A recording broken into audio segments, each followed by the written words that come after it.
জিনবর পর্ব 4 এবং শেষ। রাতে খুব ছটফট করছি, ঘুম আসছে না। আমার পাশের মানুষটা কি নিশ্চিন্তে ঘুম দিচ্ছে। উনি পাশে শোয়ায় খুব অস্বস্তি লাগছে।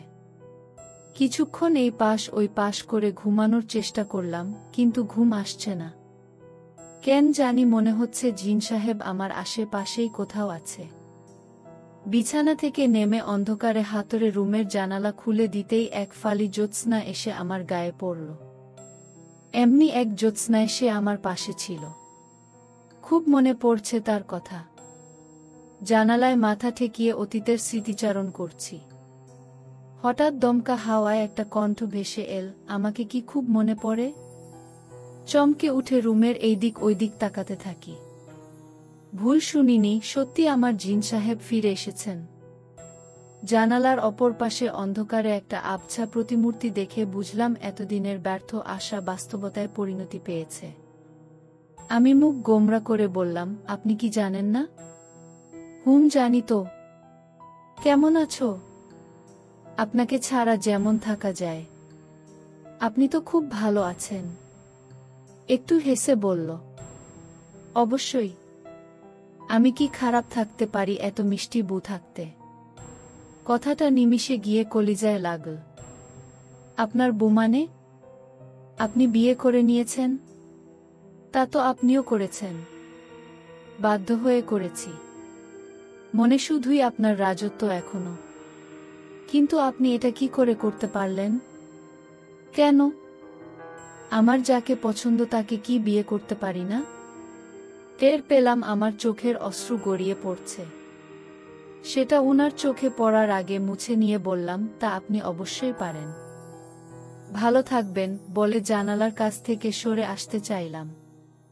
উনি নরম কণ্ঠে বললেন, আমায় দেখতে চান না বুঝি? অন্যের স্বামীকে দেখে কি করব? তাও দেখে নিজের মনকে শান্ত করুন। বলেই জানালার চাঁদের আলোয় এসে দাঁড়ালেন। আমি পাথরের মতো দাঁড়িয়ে অবাক হয়ে দেখতে লাগলাম। নিজের অজান্তেই বলে ফেললাম, এ কি আপনি? সে মুচকি হেসে বলল, হ্যাঁ, আমি আপনার বর বউ। এটা কি করে সম্ভব হলো? মনের টানটা শক্ত থাকলে সবই সম্ভব। এটা কোনো মায়া নয় তো? একদমই না। আমি মুস্তফা, আপনার বাবার বিশ্বস্ত পালিত জবিন। ছোট থেকেই আপনার বাবার কাছেই বড় হয়েছি, উনার আদেশেই আপনাকে বিয়ে করেছি। বাবা রাজি হলেন। আপনার বাবার মনের আশা ছিল তার পুত্র সমতুল্য জবিনের সাথে আপনার বিয়ে দেওয়ার। এর পিছনে আরেকটা কারণও আছে। সেটা সময় আসলে জানতে পারবেন। এইটুকু বুঝলেন, আল্লাহ আপনার আমার ভরসাটাকে মিথ্যে করেননি। শুকরিয়া আল্লাহর কাছে। আমি এটা কল্পনাও করতে পারিনি।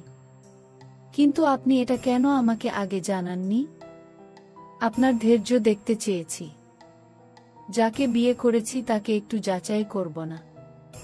অবশ্য এর জন্য মনে মনে নিশ্চয় আপনার কম বকা খাইনি। আমি উনাকে জড়িয়ে ধরে বললাম, আপনি আসলেই অনেক পচা। এত কষ্ট কি করে দিতে পারলেন? উনি কিছু না বলে আমাকে শক্ত করে জড়িয়ে ধরলেন। আমরা বিশেষ মুহূর্তে প্রবেশ করার সময় হঠাৎ ঘরে একটা বিকট শব্দ হলো। উনি আমাকে ছেড়ে দিয়ে অন্ধকারের মধ্যে হারিয়ে গেলেন।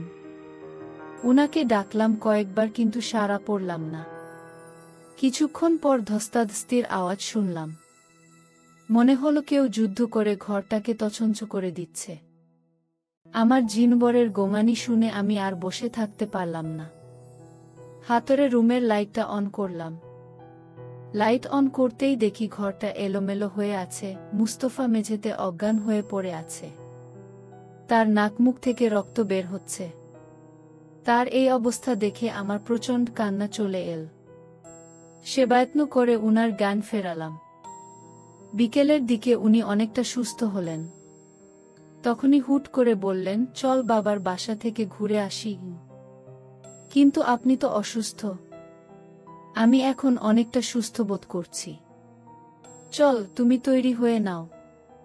আমি আর কথা না বাড়িয়ে উনার কথামত প্রস্তুত হয়ে গাড়িতে উঠে বসল। উনি চুপচাপ গাড়ি ড্রাইভ করছেন। আমার মনটা বড্ড খুঁতখুত করছে। একে তো উনার উপর আক্রমণ হয়েছে কেন, কি কারণে, কার দ্বারা হয়েছে সেটা জিজ্ঞেস করা হয়নি। এর উপর অসুস্থতা নিয়ে বাবার সাথে দেখা করতে যাচ্ছেন। কিছুই বুঝতে পারছি না। নীরবতা ভেঙে আমি জিজ্ঞেস করলাম, কাল রাতে কে আপনাকে আঘাত করেছে? যে চায় না আমরা একসাথে থাকি। কথাটা মাথায় ঢুকে গেল। ভাবতে লাগলাম, কে চায় না?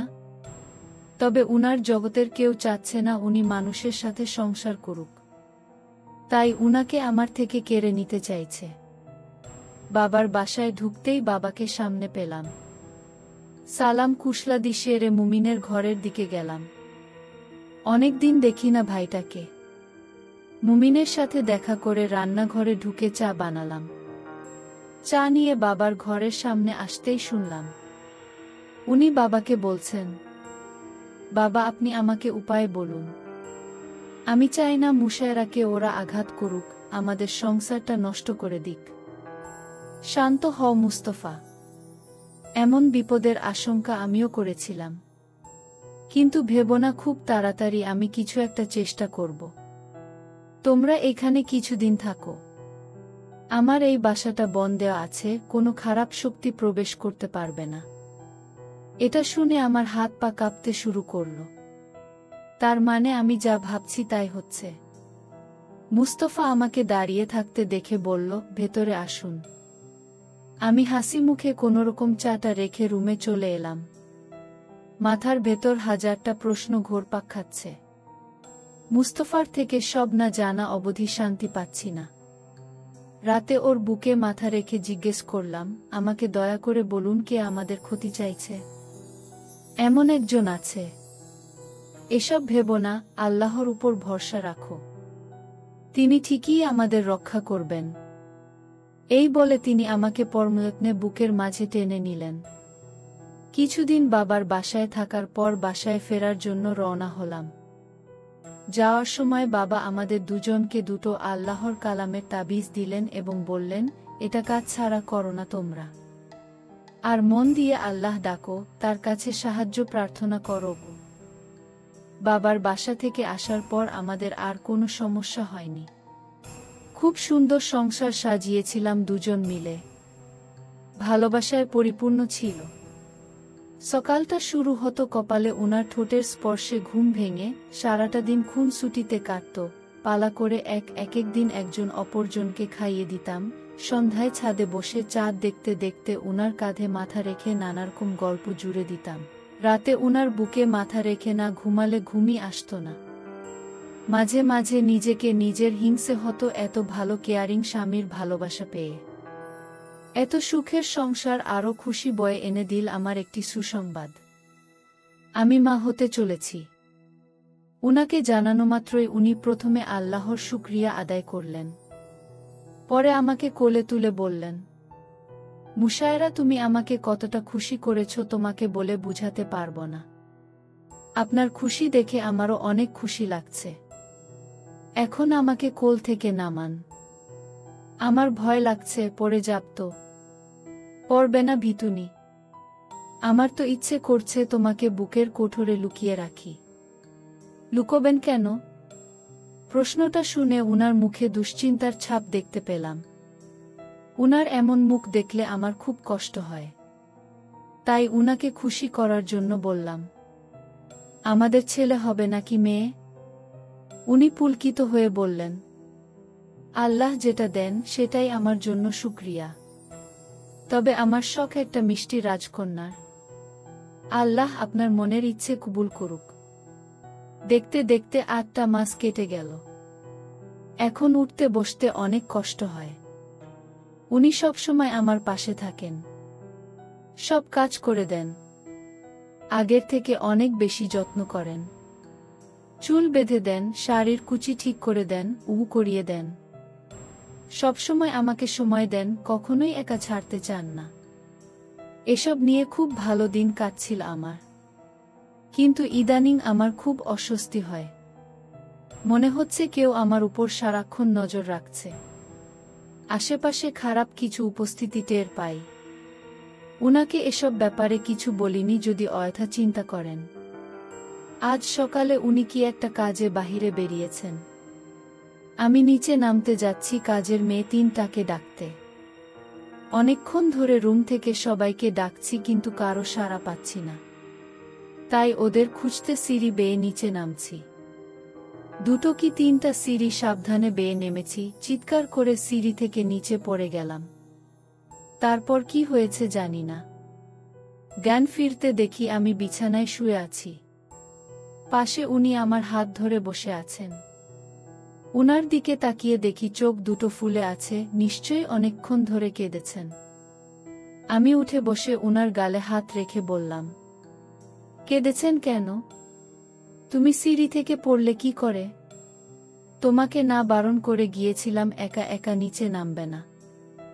আমি তো সাবধানেই নামছিলাম। হঠাৎ মনে হলো কেউ আমাকে ধাক্কা দিয়ে ফেলে দিল। একই তোমার হাতের তাবিজটা কোথায়? গোসল করার সময় খুলে কোথায় যেন রেখেছিলাম, এরপর থেকে আর পাচ্ছি না। তাই তো সাবিনা সাবিবা রীতাকে ডাকছিলাম যাতে ওরা আমাকে খুঁজে দেয়। এটা শুনে উনি পুরো ঘর খুঁজলেন কিন্তু পেলেন না। পরে এসে উনার তাবিজটা খুলে আমাকে পরিয়ে দিলেন। এটা আপনার তাবিজ, আমাকে পরাচ্ছেন কেন? এটা আপনার কাছে রাখুন, আল্লাহ না করুক আপনার যদি কোনো ক্ষতি হয়ে যায়। আমার সবচেয়ে বড় ক্ষতি তো হবে যদি তোমার আর আমার সন্তানের কিছু হয়। এটা সাবধানে রেখো। আজ যদি সাবিনা তোমাকে ছুটে এসে না ধরত কি হতো ভেবে দেখো। এই কথা শুনে আমারও গা শিউরে উঠল। আসলেই তো আজ বড় কিছু ঘটে যেত।